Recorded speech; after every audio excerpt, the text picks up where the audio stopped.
Hello students, welcome and welcome back to master classes 444 session. आज के session में हम कवर करने वाले हैं सीए फाउंडेशन के बिजनेस लॉ के पेपर में, जो पेपर नंबर 2 है उसमें आपका टॉपिक वाइज वेटेज क्या रहने वाला है for the January 2026 CA exams.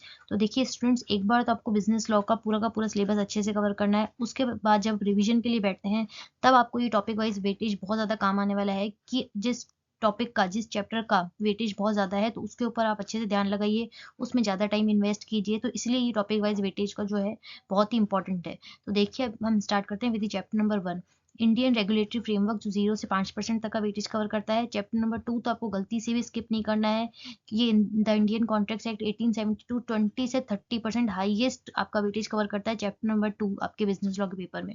अभी आपको कवर कैसे करना है स्टूडेंट, देखिए एक बार तो आपने पूरा कवर किया हुआ ये सिलेबस, तो जब आप रिवीजन के लिए बैठते हैं तो आपको इंडियन कॉन्ट्रैक्ट एक्ट के एक बार तो प्रोविजन अच्छे से देख लेना है।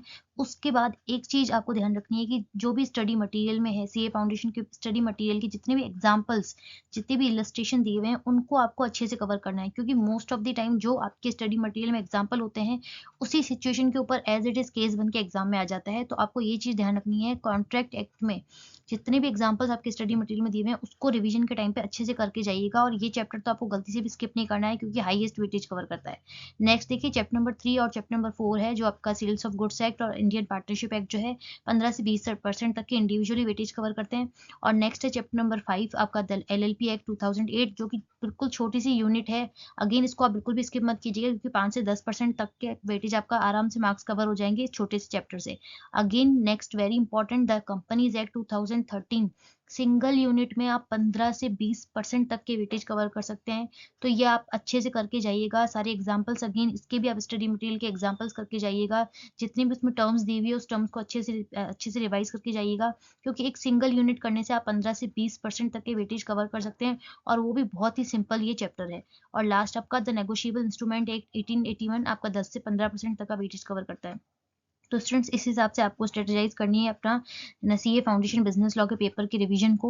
टॉपिक वाइज वेटेज आपको अच्छे से देखना है। रिवीजन के टाइम पे जो हाईएस्ट वेटेज वाले हैं उनको बिल्कुल भी स्किप नहीं करना है। स्टडी मटेरियल के एग्जांपल्स को अच्छे से कवर करना है। तो आई होप आपके लिए ये वीडियो बेनिफिशियल रहा होगा। अब जो नेक्स्ट वीडियो आने वाला है वो सीए फाउंडेशन में आपको पेपर प्रेजेंट कैसे करना है। जैसे आपने अच्छे से पढ़ लिया, अच्छे से रिविजन कर लिया, एग्जाम्पल्स कवर कर लिए, लेकिन उनको लिखना कैसे है, उनको प्रेजेंट कैसे करना है, तो हम नेक्स्ट वीडियो में वो कवर करने वाले हैं। तो make sure to stay tune. आपको मैं बिल्कुल अच्छे से समझाऊंगी कि प्रेजेंट कैसे करना है, क्योंकि ये आपका थियरी पेपर है बिजनेस लॉ का, तो आपको इसमें प्रेजेंटेशन भी मायने रखती है। तो आई होप आपके लिए ये वीडियो बेनिफिशियल रहा होगा। For more such content please like and subscribe our channel. Thank you so much.